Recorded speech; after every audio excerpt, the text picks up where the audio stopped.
Before we begin, understand this. Humans don't merely play football. They surrender to it. They build stadiums the size of cities. They worship athletes like demigods. They gamble, fight, riot, tattoo, cry, pray, all for a sphere of compressed air wrapped in leather. This is not a sport. It is the closest thing humanity has to a shared hallucination. And today, we decode it. The Planetary obsession. Observe how no human ritual on Earth synchronizes more nervous systems at once than football. Not elections, not religion, not war. Football dominates all three.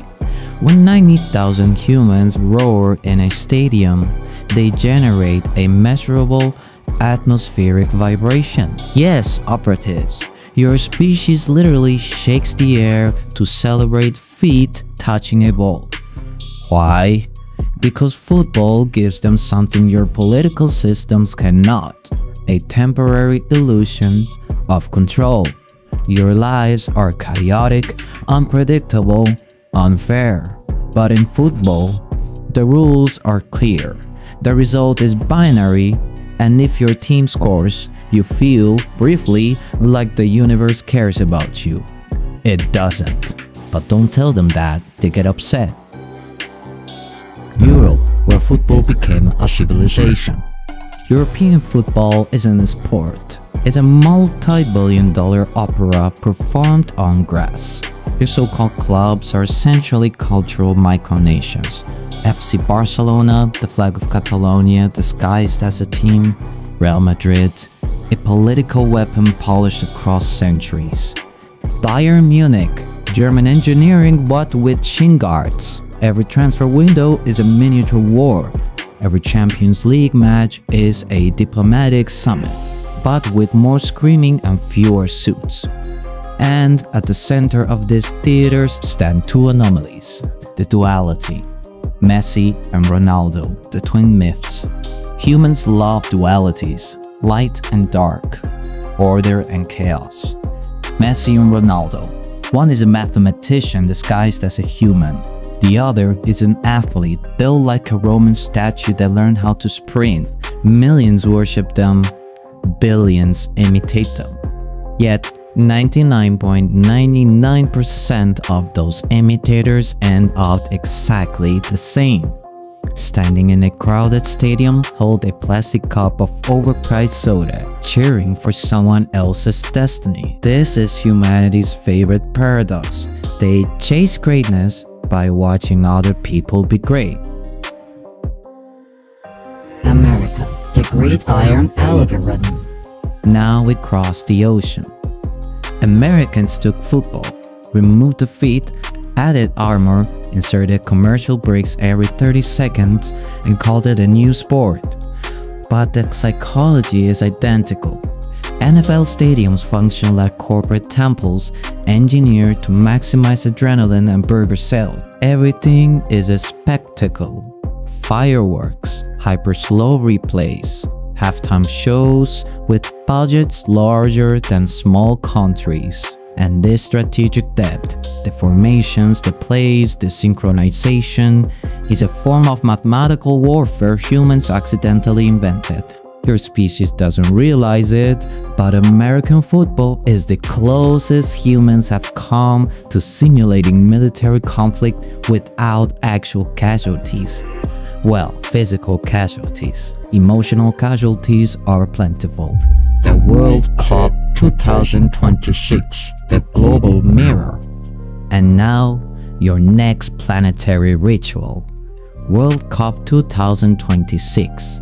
3 host nations, dozens of cities, billions watching, and a tournament so commercialized it makes ancient Roman gladiator games look low budget. But beneath the fireworks and sponsorship deals, something deeper is brewing. 1. The migration of talent. Players from fragile economies weaponizing football as a launchpad out of poverty. Entire families banking their futures on one gifted child's ankle ligaments. 2. The geopolitical stakes. Nations that can't agree on anything else suddenly channel their aggression into 90 minutes of athletic tribalism. Your diplomats achieve less in a decade than a striker does in one penalty kick. 3. The question of legacy. This may be the last World Cup for an entire generation of icons. The echoes of Messi and Ronaldo linger long after their shadows leave the grass. But the real question for 2026 is simpler. Will humans finally admit that the World Cup is the closest thing they have to planetary unity? Or will they, as usual, turn it into another battlefield of flags? Knowing your species, we predict both. The economy of hope. Football is not powered by goals, it is powered by hope. Every child dribbling a worn-out ball imagines lifting trophies.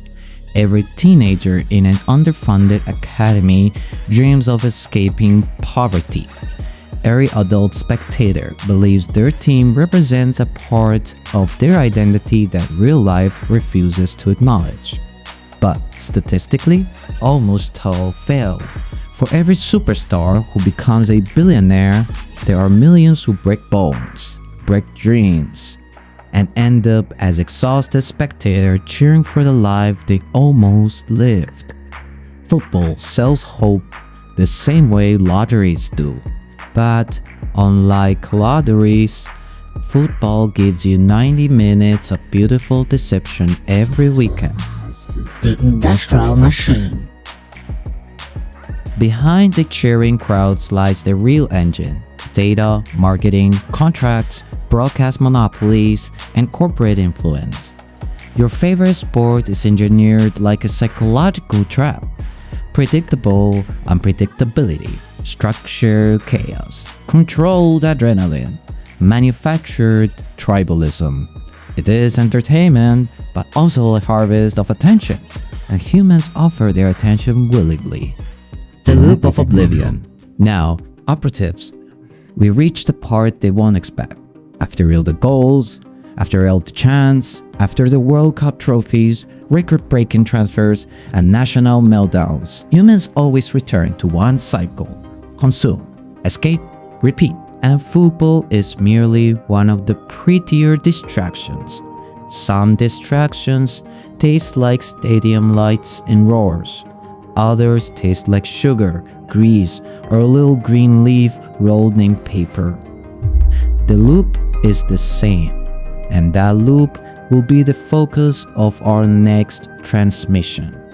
A transmission humans will not be ready for. Cloning directive. Operatives, your analysis of human football is complete. You now understand why the species clings to this game more tightly than truth, logic, or sanity. It gives them hope, it gives them escape, it gives them identity. But hope, escape, and identity are precisely the ingredients of control systems. And soon, we will expose a loop far stronger than any stadium chant. A loop that feeds the body, numbs the mind, and pacifies the species. Protocol Delta. The feeding loop. Stand by. End transmission.